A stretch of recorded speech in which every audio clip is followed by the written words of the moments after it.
Saya ucapkan terima kasih kepada orang-orang yang melaporkan saya. Momentum ini memang bagus untuk mereka yang ingin mempersembahkan loyalitasnya kepada Pak Presiden Prabowo. Saya berharap, berdoa, semoga Pak Presiden memberikan apresiasi terbaik kepada mereka. Saya pribadi akan tetap fokus pada hal-hal yang substantif, pada hal-hal yang strategis. Ya, apabila kita diundang oleh kepolisian untuk datang, ya kita akan datang. Kalau kita diminta untuk memberi keterangan, kita akan berikan.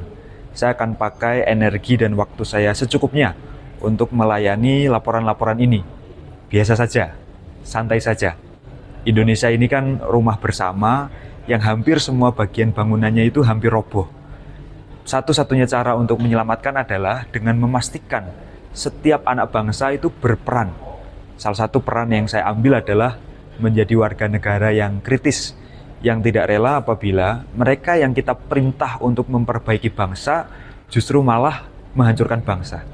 Alhamdulillah, saya masih keliling ke daerah-daerah untuk ketemu dengan teman-teman mahasiswa, ketemu dengan gerakan masyarakat sipil, membangkitkan kesadaran politik, terutama untuk sadar bahwa pemerintahan hari ini memang harus diawasi dengan cara yang tidak biasa.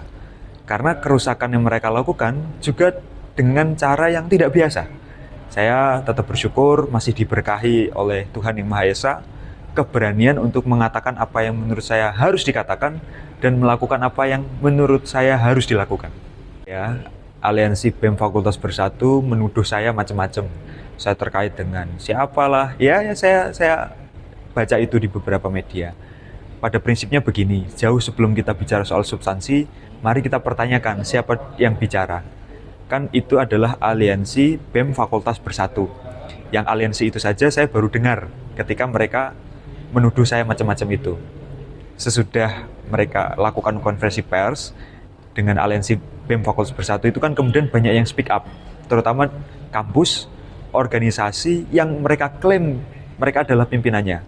Kemudian ada ketemu fakta, ada yang sudah bukan mahasiswa tapi masih mengaku mahasiswa. Ada yang bukan ketua BEM tapi mengaku ketua BEM. Bahkan yang paling lucu adalah ada yang kampus itu tidak ada BEM tapi dia mengaku sebagai BEM. Organisasinya saja tidak ada. Lah kok dia mengaku sebagai ketuanya?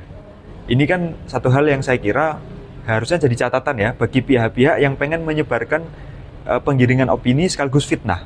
Yang mbok pinter dikit kalau misal mau lakukan fitnah. Rekan kita di Universitas Bung Karno memutuskan menjadi pengkhianat dengan menerima imbalan karena mau ketemu dengan Mas Wapres Gibran. Saya kira sebenarnya jauh daripada yang tampil di publik, potret-potret yang seperti ini juga banyak terjadi, tetapi tidak semua kita mampu memahami. Tidak semua dari kita mampu mengetahui. Catatan saya bagi teman-teman yang hari ini masih berjuang, coba kita mari membaca ulang perjuangan kita.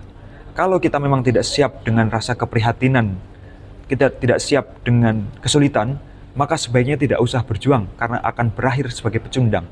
Prinsipnya begini, setiap hal yang saya alami sebagai bagian dari proses perjuangan ini kan tidak jauh dari yang namanya teror.